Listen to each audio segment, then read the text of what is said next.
Bonjour à tous, on va voir aujourd'hui 8 cas de figure où il ne faut surtout pas faire un silence radio. Alors, cette chaîne, qui a maintenant une dizaine d'années, prône massivement de faire des silences radio. Et je réalise qu'il y a des cas de figure dont je parle parfois dans certaines vidéos où il ne faut pas faire de silence radio. On va aujourd'hui tous les résumer aujourd'hui parce que ce serait dommage de faire un silence radio s'il ne faut surtout pas en faire un. Avant de démarrer, je vous parle juste de ça. Petit aparté dans la vidéo pour celles et ceux qui se demandent s'il y a une chance de récupérer leur ex ou si c'est peine perdue. Mon équipe et moi-même avons réalisé un test qui s'appelle « Avez-vous une chance de récupérer votre ex ?» Faites ce test en moins de 60 secondes et vous saurez exactement où vous en êtes. Et surtout, quelles sont vos chances de récupérer cette personne. Cliquez sur le lien dans la description et commencez dès maintenant. Premier cas de figure, lorsque l'autre ne ressent déjà plus rien pour vous. Je vais vous donner précisément ce cas de figure. Alors attention, gardez bien en tête que le silence radio, c'est la méthode la plus efficace pour récupérer son ex. Ce cas de figure-là est très spécifique. Si vous avez eu une relation amoureuse qui est très longue, quand je parle de très longue, je parle de plus de 10 ans, plus de 15 ans, plus de 20 ans. On dit que la personne qui décide de quitter l'autre prend la décision pendant tout le dernier tiers de la relation. Si ça fait 20 ans que vous êtes ensemble, ça fait donc 6 ans que votre ex songe à partir. Je peux vous dire quelque chose. Quand ça fait 6 ans que tu rêves de quitter une prison, au moment où tu sors, t'es libre. Silence radio pas en face, ils en ont rien à faire. Dans ce cas-là, ce qu'il vaut mieux privilégier, c'est de travailler sur son image, de garder doucement le contact, parce que je sais aussi une chose sur les relations qui sont très longues, c'est que souvent on garde un petit peu le contact, déjà parce qu'on a plein d'affaires en commun, que ce soit maison, enfants, travail, famille, on a des choses en commun, c'est de garder un contact minimum et de montrer surtout un grand changement. On ne revient pas après 20 ans de relation directement dans le couple. Montre que tu as énormément progressé, que tu es quelqu'un qui n'a quasiment plus rien à voir avec celui d'avant la rupture amoureuse. Prends en compte ta santé, sport, nutrition, look, coupe de cheveux, vêtements, botox, je ne sais pas, je suis pas forcément trop pour ça, mais montre que tu as changé, montre que tu es dans des activités qui sont différentes, montre que tu fréquentes des gens différents, montre que tu vois un psychologue, un coach, montre que tu as bougé dans ta vie. Et l'équation gros changement plus petit contact régulier peut sauver certains cas de figure. Deuxième cas de figure dans lequel je ne recommande pas le silence radio. Si la rupture est très fraîche et qu'il y a encore beaucoup d'émotions et que c'est pas encore retombé. Si jamais la rupture a lieu il y a moins d'une semaine, j'ai des gens parfois qui m'appellent et qui me disent « Antoine, on s'est quitté il y a 3 jours et je fais un silence radio d'au moins 3 mois pour lui montrer de quel bois je me chauffe aujourd'hui. » En dessous d'une semaine de séparation, on n'est même pas en séparation, on est juste en dispute. Je dirais même qu'en dessous de 2 semaines, c'est juste 2 amoureux qui ont du mal à se comprendre. Donc on ne part pas en silence radio si ça fait juste quelques jours qu'on est fâché. Votre ex est peut-être dans une phase aujourd'hui où les émotions sont encore très fortes. Peut-être qu'il y a encore de la colère, de la tristesse, de la frustration. Et ce genre d'émotions met plus que quelques heures à retomber. Parfois, ça met quelques jours avant que les émotions retombent et qu'on ait du manque et qu'on veuille se recontacter. Donc on ne ferme pas toutes les portes si ça fait moins d'une semaine ou 2 qu'on est séparés. Parce qu'il pourrait y avoir pire. Ton silence pourrait être perçu comme une fuite ou comme de la manipulation. Donc lorsque les émotions sont encore fraîches, on discute avec tact et gentillesse et ouverture d'esprit. On s'arrange pour aller à la discussion. Une dispute se résout par de la communication. J'ai créé une formation vidéo en 12 modules qui s'intitule « Récupérer son ex en 60 jours ». Le programme de formation s'affiche juste ici. Pour vous inscrire gratuitement, le lien est dans la description. Troisième cas de figure où il ne vaut mieux pas faire un silence radio, c'est si tu as commis une erreur très grave. Je te prends un cas de figure extrême, je te prends une caricature. Tu as trompé ton copain ou ta copine et tu pars directement en silence radio. Est-ce que c'est une bonne chose? La réponse est non. J'ai l'impression d'enfoncer des portes ouvertes sur ce point-là. Mais chez certains, il faut le rappeler. Si ton ex est en colère ou blessé, si c'est une faute, trahison, mensonge, blessure, je dirais même que tu t'es un peu emporté un soir, que tu as crié, que tu as eu des mots pas sympas, On ne disparaît pas sans s'excuser. Si jamais tu disparais sans aucune excuse, tu vas venir aggraver la situation. Il faut donc revenir vers ton ex et t'excuser. Demande-toi toujours avant de démarrer un silence radio, est-ce que j'ai tout essayé ? Est-ce que je me suis excusé pour ma partie ? Est-ce que j'ai bien signifié le fait que je voulais que cette relation continue ? Si oui, et si l'autre a dit non à chaque fois, dans ce cas-là, silence radio. Mais avant ça, évidemment qu'on s'excuse. On met son ego de côté et on s'excuse. Beaucoup de séparations viennent de disputes, d'actes déplacés, de paroles déplacées. Si jamais tu disparais, ça va amplifier la douleur. Donc, on apaise la tension en venant communiquer avec son ex ou avec son couple avant de penser au silence radio. Et surtout, il faut que tu présentes des excuses qui sont sincères avant de tenter quoi que ce soit. Oui, dans une dispute, on a souvent chacun sa part de responsabilité. Je m'excuse pour ma part de responsabilité. Je te présente ça. Et puis parfois aussi, les gens n'approuvent pas directement.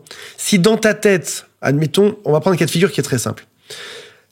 Vous avez eu des mots durs dimanche dernier. Et quelques jours plus tard, mardi, mercredi, chez toi, ça s'est apaisé, chez toi, c'est oublié, tu t'es excusé, tu te dis, on devrait se mettre ensemble. Peut-être que l'autre a un rythme pour ses émotions qui est différent du tien. Un rythme d'acceptation qui est différent.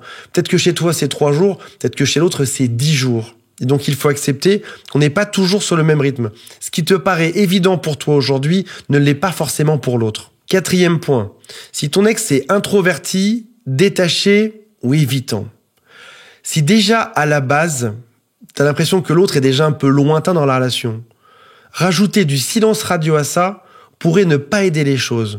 Ce que tu peux faire à la place, c'est faire un silence radio qui soit léger, tout en trouvant des moyens subtils de te reconnecter à l'autre, tout en respectant son espace. Je me reconnecte doucement, je montre que je ne t'abandonne pas. Le principe de l'évitant. Dans une relation de couple normale, on est très proche l'un de l'autre. Quand on est séparés, en principe, on est extrêmement loin. L'évitant, il n'est pas juste à côté de toi, il est toujours à une certaine distance. Ce que tu peux faire, ce que tu devrais faire, c'est très imagé, je m'en rends compte quand je te le fais. Ce que tu devrais faire, c'est montrer que tu acceptes un peu plus de distance, sans pour autant partir et tout casser. Avec ce genre de profil, ça marche très bien en général. Si jamais tu as un doute sur le profil de ton ex, appelle une personne de mon équipe. Il y a le lien qui est juste en dessous. 5e point. Si ton ex voit quelqu'un d'autre, on parle de relation rebond, relation pansement, relation mouchoir, tu devrais, alors, qu'on se mette bien d'accord. Il faut faire un silence radio de 2-3 mois. Parce que tu es avec quelqu'un, je comprends que je dois faire un silence radio. Tu restes distant, tout en continuant ta vie, mais sans pour autant tout casser. Dans une vidéo d'il y a quelques jours, j'ai expliqué que ton ex mettrait sa nouvelle relation en comparaison avec la tienne.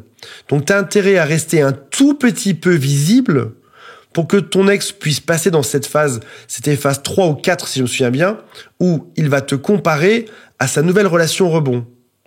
Et si jamais tu casses tout, si jamais tu bloques tout, si jamais tu détruis tout, ton ex aura du mal à revenir. Parce que déjà, il y a la culpabilité d'être parti pour quelqu'un d'autre, il y a la culpabilité d'avoir une relation intime avec quelqu'un d'autre, et il y a un regard, un jugement social qui est compliqué. Si jamais tu fais quelques pas en arrière, que tu n'es pas très présent, mais que tu te montres, par exemple, sur les réseaux sociaux, ce sera plutôt une bonne chose. Ce qu'il faut surtout pas, c'est que tu paraisses désespéré là-dedans. 6e point. Ton ex a peut-être besoin de preuves et non pas de distance. Quand ton ex te dit « j'ai besoin de sentir que tu m'aimes, que tu es là pour moi, que tu feras des choses pour moi, que tu vas t'engager », si jamais toi tu pars en disant « je vais faire un silence radio de 3 mois pour revenir ensemble », ça ne marchera pas. Parce que dans plein de cas, les ex veulent juste des preuves et non pas de la distance. Alors, cas de figure plus tricky, plus compliqué. Si jamais ton ex, pendant 3 ans, t'a demandé le mariage ou un enfant que toi t'as refusé, et que tout d'un coup, comme une poire, comme une fleur, t'arrives et tu dis « j'ai bien réfléchi, on va faire cet enfant ». Là, on sent bien que c'est pas le bon moment. Explique-lui peut-être ta démarche. Pourquoi est-ce que avant tu ne souhaitais pas avoir des enfants ou te marier ou t'engager, et pourquoi est-ce qu'aujourd'hui tu songes un petit peu différemment. Mais fais une transition qui soit douce, pas abrupte et bête comme le fait d'arriver avec 300 roses en disant que t'es prêt pour le mariage et pour l'enfant. Fais ça doucement. Donne du contexte à cette histoire. Voici le contexte. Personne ne t'en voudra jamais de donner du contexte. Personne ne t'en voudra jamais de t'excuser pour quelque chose. Les gens aiment bien ça. Et encore une fois, il faut parfois du temps pour que l'autre comprenne, pour que l'autre accepte. C'est peut-être pas au moment où tu t'excuses, au moment où tu dis que tu penses différemment sur tous ces sujets, que l'autre va revenir.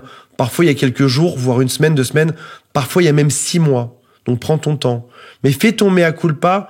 Et je préfère que tu penses bien à ta réponse, à ton argumentation et à ce que tu vas lui dire, plutôt qu'un peu sous le coup de l'émotion, que tu débarques chez l'autre en disant c'est bon, allez, vas-y.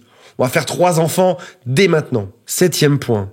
Beaucoup de couples se séparent parce qu'il y a manque de communication. Et qui dit manque de communication, dit frustration. Donc, on ne va pas aller aggraver le problème de manque de communication en passant en silence radio. Au contraire, on va montrer qu'on a compris ses besoins, on va reformuler les besoins de l'autre. Bonjour Eric, Franck, Julia. J'ai bien compris que tu me reprochais ce manque de communication.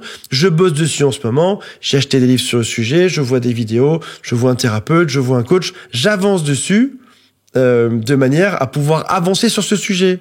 Comme ça, qu'on se mette ensemble ou pas, ce ne sera plus un sujet bloquant. Là, tu montres que tu as compris ce que l'autre pensait, que tu bosses dessus, et t'es pas impératif, t'es pas dans l'ingérence à forcer l'autre à revenir dans ta vie. Si vous envisagez de récupérer votre ex et que vous avez besoin de soutien, sachez que depuis 10 ans, je travaille avec des coachs et des psychologues pour accompagner les VIP chez jerécupéremonex.com. Nous ne proposons pas une solution miracle, mais un travail sérieux qui est d'ailleurs noté 4,5 sur 5 sur Trustpilot. Pour en savoir plus, prenez rendez-vous gratuitement avec l'un des membres de notre équipe. 8e point, si vous partagez des obligations communes, des enfants, des projets professionnels, une maison, une entreprise, ignorer l'autre pourrait passer pour de l'irresponsabilité. Il y a une grosse différence entre faire un silence radio versus avoir un contact minimum. Admettons, je vais prendre 2-3 cas de figure. Vous êtes dans la même société, vous croisez tous les jours. T'es pas obligé de changer de couloir quand l'autre arrive. Tu peux passer à côté, sourire et dire bonjour, comment ça va ? Pas plus, mais tu donnes un contact minimum. Pour les enfants, tu peux aussi être à peu près souriant quand tu viens récupérer les enfants, quand c'est ton tour. Quand c'est pour les papiers de la maison, tu peux signer les papiers ou avancer dessus sans pour autant tout bloquer parce que tu es en silence radio. Donc, montre le visage d'une personne qui soit responsable. Je sais qu'on est dans un tourbillon d'émotions quand on parle de rupture amoureuse et que c'est difficile d'avoir la posture de quelqu'un de sérieux, de responsable dans ce genre de cas de figure. Mais pour autant, c'est parce qu'il faut parfois du temps qu'il faut que tu penses à toi, que au bout d'un moment, tu vas réussir à récupérer cette posture.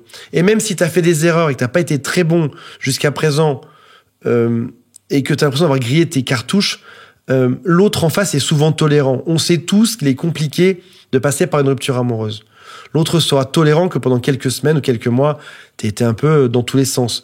Mais il faut qu'au bout d'un moment, ta posture devienne sérieuse, stable, que tu montres que tu prends soin de toi, que tu progresses, que tu avances et que du coup, tu serais le bon candidat, le candidat idéal pour se remettre ensemble.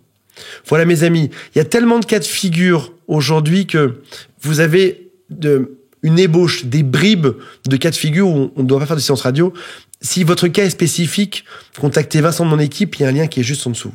Salut à tous, bye.